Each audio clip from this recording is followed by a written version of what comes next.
अगर आप यूएई या किसी अन्य खाड़ी देश में रहते हैं, वहाँ पढ़ाई करते हैं या फिर नौकरी करते हैं, व्यवसाय करते हैं तो सावधान हो जाइए।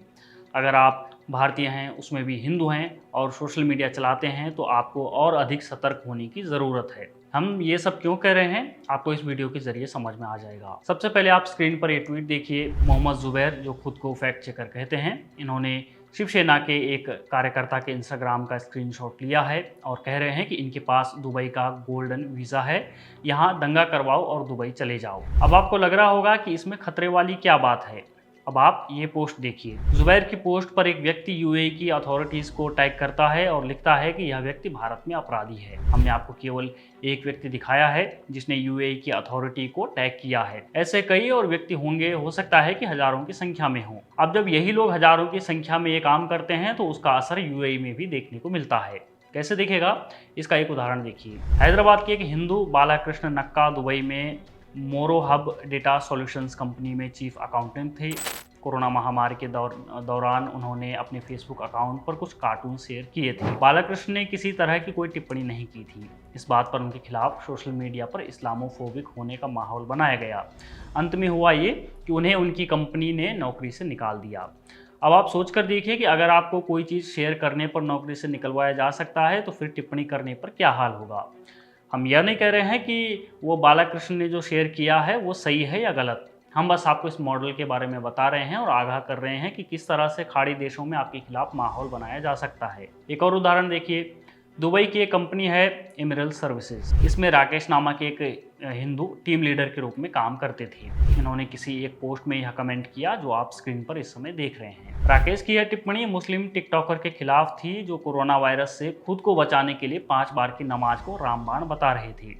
इस कमेंट को आधार बनाकर लोगों ने उनके खिलाफ सोशल मीडिया पर माहौल बनाया और फिर जो बालाकृष्ण के साथ हुआ वही इनके साथ भी हुआ। नौकरी से हाथ धोना पड़ा। अब तीसरा उदाहरण देखिए। मितेश उदेशी भी यूएई में काम करते थे। अप्रैल 2020 की बात है। कोरोना अपने पीक पर था। इस दौरान उन्होंने अपने फेसबुक पर उसी तरह का एक पोस्ट शेयर किया जैसा बालाकृष्ण ने किया। फिर मितेश के खिलाफ भी कैंपेन चलाया गया और उन्हें अपनी नौकरी गंवानी पड़ी। हमने आपको बस चंद मामले बताए हैं, जबकि ऐसे कई मामले आपको देखने को मिलेंगे। इसमें भारत में बैठे कुछ लोग शामिल हैं तो कुछ पाकिस्तान से भी हैं जो भारत और ख़ास तौर पर हिंदुओं के खिलाफ पूरा कैंपेन चलाते हैं। कैंपेन केवल सोशल मीडिया पर ही नहीं बल्कि खाड़ी देशों के मीडिया घरानों का भी सहारा इसमें लिया जाता है। आपको एक उदाहरण से बताते हैं। पाकिस्तान की खुफिया एजेंसी आईएसआई ने खाड़ी क्षेत्र में भारत विरोधी दुष्प्रचार फैलाने के लिए कई फर्जी प्रोफाइल बनाए हैं। ऐसा एक अकाउंट आप स्क्रीन पर देख रहे हैं। यह सऊदी अरब की राजकुमारी नूरा बिन्त फैसल के नाम से बनाया गया है। यह फर्जी अकाउंट है और इस अकाउंट से भारत विरोधी दुष्प्रचार किया जाता रहा है। हालांकि बाद में यह अकाउंट बैन कर दिया गया था। अब आप इस अकाउंट को देखिए जो हिंदुओं को टारगेट कर रहा है। बाद में अकाउंट खुद गायब हो गया क्योंकि यह फेक अकाउंट था। ऐसे ही कई फेक अकाउंट खाड़ी देशों में रह रहे हिंदुओं को टारगेट करते हैं। अब वापस जुबैर वाली पोस्ट पर आते हैं। यहाँ भी यही कोशिश की जा रही है कि गोल्डन वीजा रद्द कर दिया जाए।